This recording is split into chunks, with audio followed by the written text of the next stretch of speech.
Айлардың төресі күллі мұсылман баласы үшін қасиетті Рамазан айымен қимай қоштасатын күнде келіп жетті.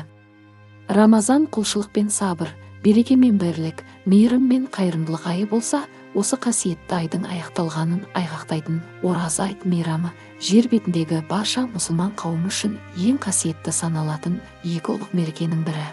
Бұл күні Алланың разылығы үшін әрі мол сауап алу мақсатында бір ай бойы ауыз бекітіп, мұсылмандықтың 5 парызының бірін орындаған жандар Рамазан айымен қимай қоштасып, келесі Рамазанға есендікке жетулерін тілеп, мінәжат етеді.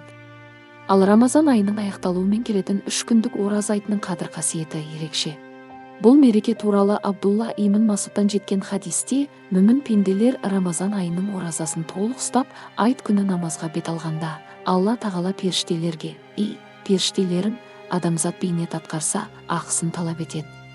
Пенделерім мен парыз еткен оразаны атқарып, ақысын алуға мешітке бет алды. Олар мен үшін ораза ұстады, менің пәрменімен ауыз ашты, енді қуанышқа кенелсін. Сендер куә болыңдар, оларда жарылғадым делінген. Тарихи мәліметтерге сүйенсек, ораза айт 624 жылдан бері аталып келеді. Әнәс былай риуаят етеді: Расулуллах Мәдинаға келген кезінде мәдиналықтардың тойлайтын 2 күндері бар болатын. Пайғамбарымыз бұл 2 күнді не үшін атап өтетіндіктерін сұрады. Олар: жахилдік дәуірде біз бұл 2 күнді көңіл көтеріп атап өтетін едік деп жауап берді. 3 күн тойланатын айт мейрамы алдымен айт намазын оқумен басталады. Сүйікті пайғамбарымыз Мұхаммед өз өсиетінде айт күні бірінші орындайтынымыз намаз оқу деген. Бұл намаз исламның ұраны болғандықтан пайғамбарымыз Мұхаммед өмірінде оны бір ретте қалдырмай оқыған. Айтта мұсылмандардың бір-бірімен татулықтарын арттыруы мерекенің негізгі сәні. Осы мақсатта пайғамбарымыз: бір-біріне сыйлық беріп татуласыңдар.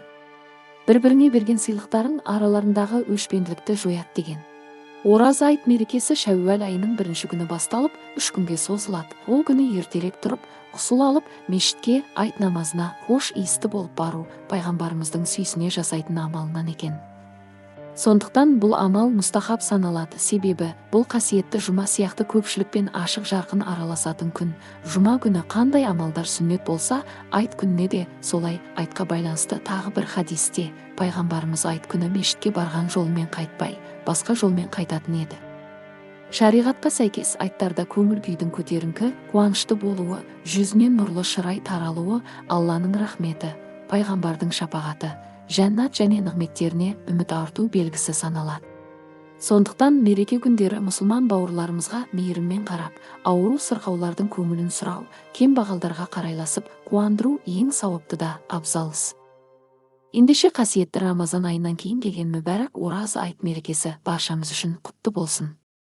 Еліміз бейбітшілік пен татулықтың құшағында гүлдене өркендеп, Алла асыл дінімізге қуат беріп, дара діліміз бен туған тіліміздің мәртебесін арттыра түссін.